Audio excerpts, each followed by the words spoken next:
জ্যৈষ্ঠ মাসের শুরু থেকে সংক্রান্তি পর্যন্ত যে কটি মঙ্গলবার পরে প্রতিটি জয় মঙ্গলবার নামে পালন করা হয়ে থাকে। কুমারী এবং সধবা মহিলারা সকলেই এই ব্রত পালন করতে পারেন।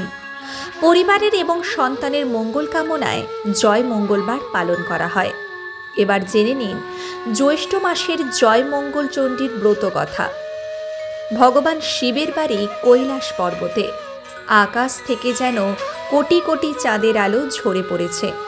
এমন একটা দিনে মাতা ভগবতী পদ্মার সঙ্গে বসে গল্প করছিলেন। এমন সময় তার মাথায় এলো মর্তে তার পুজোর প্রচলন হওয়া দরকার, তার ব্যবস্থা করতে হবে। এই কথা শুনে পদ্মার অনেক ভাবনা হলো। সে ভাবল কেমন করে মায়ের পুজোর ব্যবস্থা হতে পারে। পদ্মার এই ভাব দেখে মা বললেন, এর জন্য কাউকে ভাবতে হবে না, তিনি নিজেই তার ব্যবস্থা করবেন। মা এক ব্রাহ্মণীর বেশ ধরে উজানি নগরে এক সদাগরের বাড়িতে গিয়ে উপস্থিত হলেন। এই বেনে সদাগরের 7টি মেয়ে ছিল, একটিও ছেলে হয়নি। মা এক বুড়ি ব্রাহ্মণীর বেশে লাঠি ঠুকতে ঠুকতে তাদের বাড়িতে গিয়ে ঢুকল।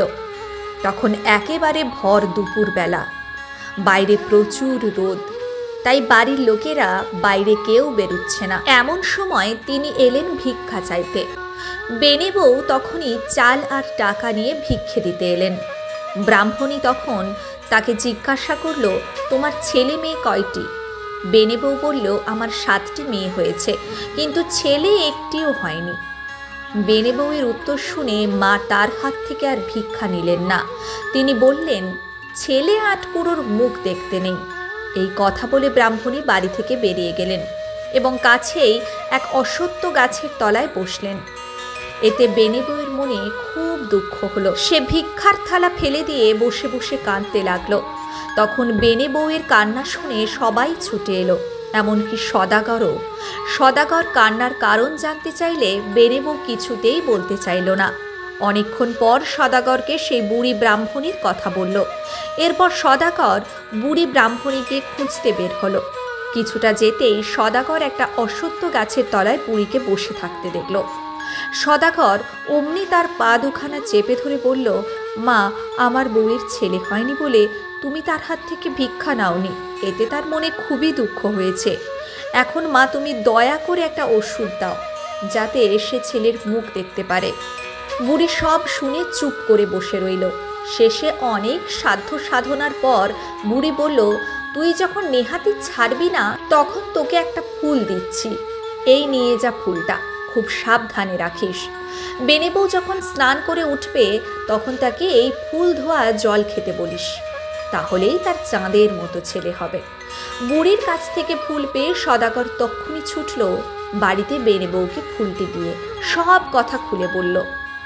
মা ভগবতীর কৃপায় বেনে বউ পোয়াতি হলো।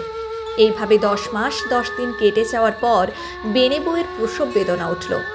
কিন্তু সে প্রসব বেদনায় খুবই কষ্ট পেতে থাকলো। প্রসব আর কিছুতেই হয় না। সকলে খুবই ভাবনায় পড়ল। এমন সময় এক বৃদ্ধা এসে বউয়ের এই অবস্থা দেখে বলল, বৌমা, এত কষ্ট পাচ্ছ, একবার মা দুর্গাকে স্মরণ করো, তিনি সব দুর্গতি দূর করে দেবেন। একথা শুনে বেনে বউ মা ভবানীকে স্মরণ করল। এমন সময় কৈলাসে মা ভবানীর সিংহাসন টলে উঠল।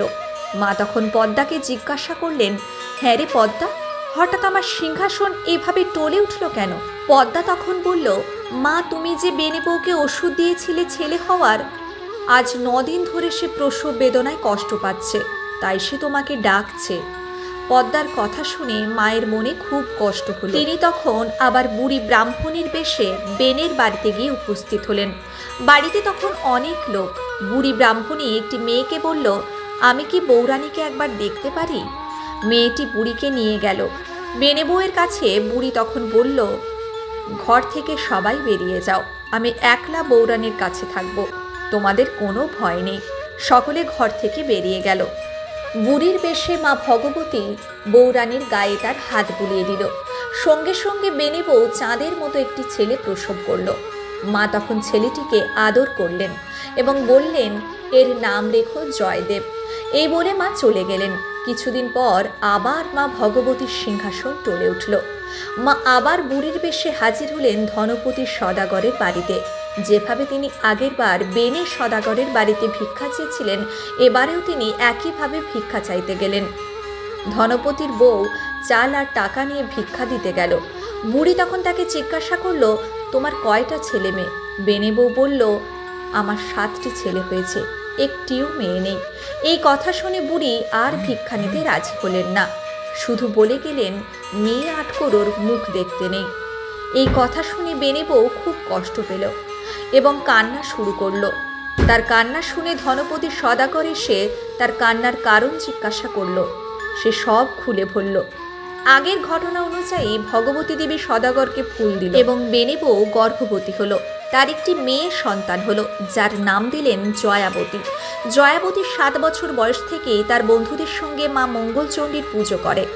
একদিন সে পুজো করছে, জয়দেবের পায়রা এসে বসলো জয়াবতীর কোলে।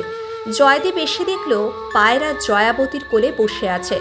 জয়দেব বলল, আমার পায়রা ফেরত দাও। জয়াবতী বলল, না, আমি ফেরত দেব না, ও তো নিজে এসে আমার কোলে বসেছে। শেষে জয়দেব পায়রা নিয়ে ছাড়ল। যাবার সময় জিজ্ঞাসা করলো, তোমরা কি করছো? জয়াবতী বলল, মঙ্গলচণ্ডীর পুজো। জয়দেব বলল, এতে কি হয়?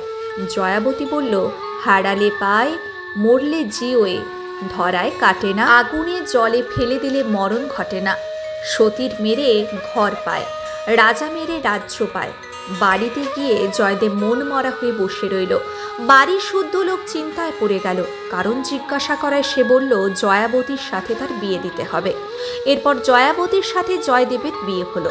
বিয়ের পর 3 সদাগর জয়াবতীকে সোনা গয়নায় ভরে দিলেন। জয়াবতী ও জয়দেব নৌকায় করে চলল। সেখানে চোরের উপদ্রব বেশি বলে জয়দেব বলল, তোমার সব গয়না খুলে কাপড়ের পুঁটলি করে আমাকে দাও। জয়াবতী তাই করল। জয়দেব পুঁটলিটাকে জলে ফেলে দিল। মা ভবানীর কৃপায় একটা বোয়াল মাছ পুঁটলিটাকে গিলে নিল।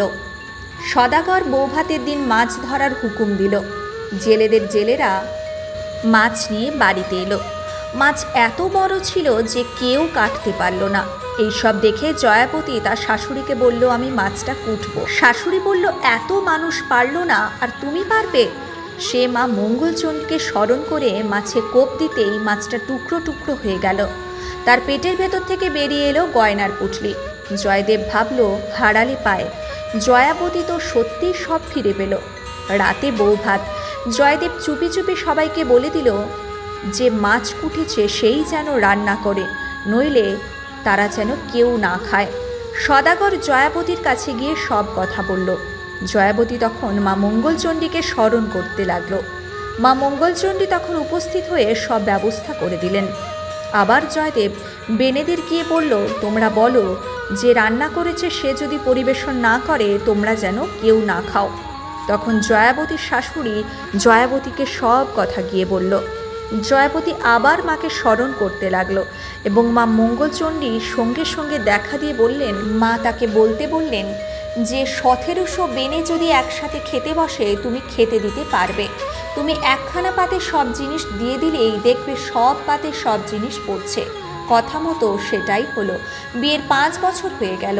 জয়াবতী একটি ফুটফুটে ছেলে সন্তানের জন্ম দিল। সে একদিন তার ছেলেকে শুইয়ে পুকুরে গেল স্নান করতে। সেই সময় জয়দেব ছেলেটিকে টুকরো টুকরো করে কেটে হাঁড়ির মধ্যে ভরে সরা চাপা দিয়ে জলে ভাসিয়ে দিল। মা মঙ্গলচণ্ডী তখনই একটি শঙ্খচিলের রূপ ধরে এসে হাঁড়িটি তুলে নিয়ে গেল এবং ছেলেটিকে পদ্মপাতায় শুইয়ে অমৃতকুণ্ডের জল ছিটিয়ে দিল। ছেলেটি প্রাণ ফিরে পেল। জয়াবতী স্নান সেরে উঠবার সঙ্গে সঙ্গে মা ছেলেটিকে কোলে দিয়ে বলল সব ঘটনা। জয়াবতীর কোলে ছেলেকে দেখে জয়দেব বিশ্বাস করল মা মঙ্গলচণ্ডীকে এবং এরপর থেকে তারা মা মঙ্গলচণ্ডীর ব্রত করতে থাকে এবং ব্রত প্রচার করতে থাকে। আসুন আমরা সবাই মিলে বলি, মা মঙ্গলচণ্ডীর জয়, জয় মা ভবানী।